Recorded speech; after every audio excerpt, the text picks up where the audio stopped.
Well, a substantial number of U.S. visas reserved for artists of extraordinary ability are reportedly going to OnlyFans creators and other social media influencers.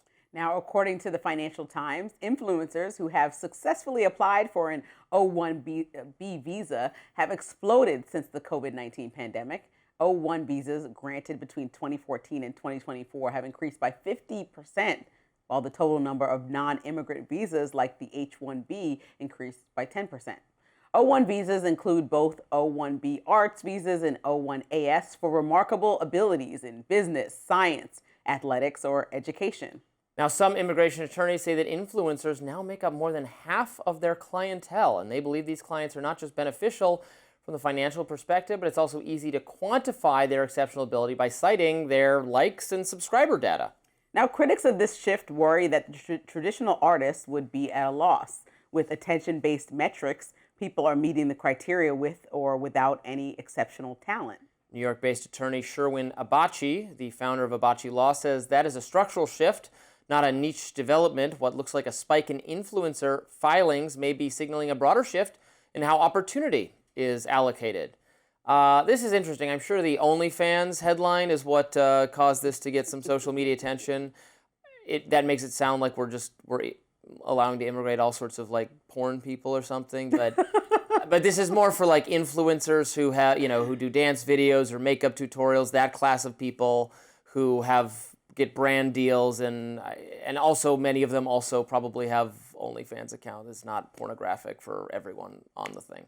I actually, the attorneys are saying this is bad, basically, that now we're judging artistic ability or like skill in some objective way, but why is that bad? It's hard to say. Prior it was impossible to, oh, you're a really good musician, so you should qualify for this visa. It's very subjective. Now there's an objective metric. How many followers do you have? Do you have a brand deal, etc.? Seems fine. What's the problem? I think that I was reading the article, and one of the lawyers in the article said, because they've worked on cases like this, on bringing people in these O-1B visas, they're like, I worked with people like Yoko Ono. And so now I'm talking about somebody who is on, and some of them are on OnlyFans. This category was created because of John Lennon of the Beatles, that they wanted to deport him for his anti-war views, and then I think this was created to allow him to stay in the country. And so while I'm happy about the way that younger people are, but he has a lot to do with it. I'm happy that the fact that young people are able to get to direct to consumer in all the ways that they are via social media, whether they're influencers on OnlyFans or on Instagram or on X like you are. Yeah. Would you call yourself an influencer? Sure. Okay, so we're no better than them. I'm not trying to be better. No, I'm not saying okay. We're journalists. They're No. We are all in the same business of competing against each other for your attention. The people watching on social media, on YouTube, on whatever platform, we are all competing to monetize your attention. Right. We're journalists or influencers or...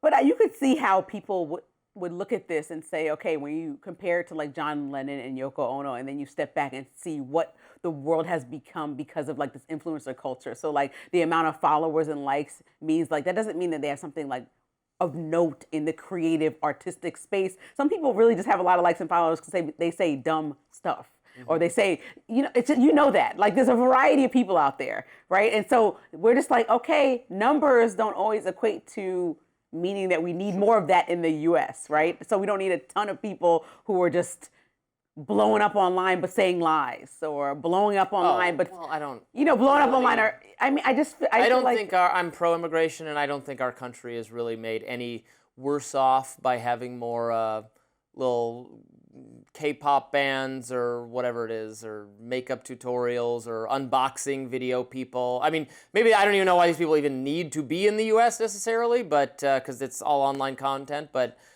there's no reason to turn them away that I can think of.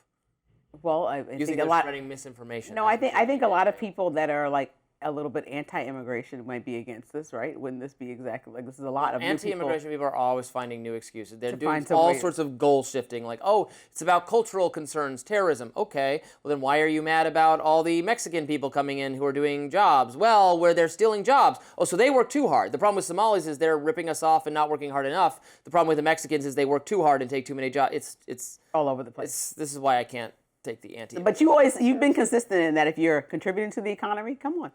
Yeah. You say that both for people who work at a lot of the farm work and up to the top, the tier where you're running. You know my immigration policy: rich, smart, or hot. What about the effective? You can come to the U.S. People who are getting all the jobs done for the big. That's smart. I get hardworking too. Okay. But, that's the main thing. The top we ask three. Questions. The top three. If you don't satisfy any of those, we ask questions. One of those three, we don't ask questions. You can come. All right. That does it for us on Rising Live. Look out for more exclusive YouTube content coming your way today. Be sure to like, share, and subscribe to the Hills YouTube channel so you never miss any content. And for those of you who like to listen while on the go, we're now available anywhere you listen to podcasts. See you later.